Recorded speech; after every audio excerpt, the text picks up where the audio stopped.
Hello friends, ഇന്ന് നമ്മൾ discuss ചെയ്യുന്നത് സെൻട്രൽ ഗവൺമെൻറ് ഇഷ്യൂ ചെയ്തിരിക്കുന്ന 4 നോട്ടിഫിക്കേഷനുകളെ പറ്റിയാണ്. ഇന്നലെയാണ് ഈ 4 നോട്ടിഫിക്കേഷൻ ഇഷ്യൂ ചെയ്തിരിക്കുന്നത്. ഇത് പ്രധാനമായും 53rd GST കൗൺസിൽ റെക്കമെൻഡേഷൻ പ്രകാരം ഇഷ്യൂ ചെയ്തിട്ടുള്ളതാണ്. അതിൽ ഒന്നാമത്തെ നോട്ടിഫിക്കേഷൻ 12/2024 പ്രകാരം CGST റൂളിൽ 48ഓളം അമെൻമെന്റുകളാണ് റൂളിൽ കൊണ്ടുവന്നിട്ടുള്ളത്.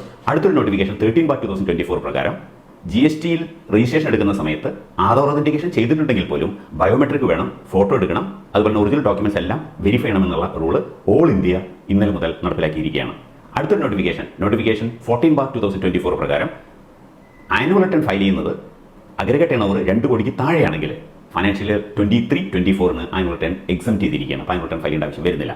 ലാസ്റ്റ് നോട്ടിഫിക്കേഷൻ 15/2024 പ്രകാരം TCS rate, E commerce operator deduct ചെയ്യുന്ന TCSന്റെ റേറ്റ് ഇന്നലെ മുതൽ 1%-ൽ നിന്ന് 0.5% 0.5% ആക്കി കുറച്ചിരിക്കുകയാണ്.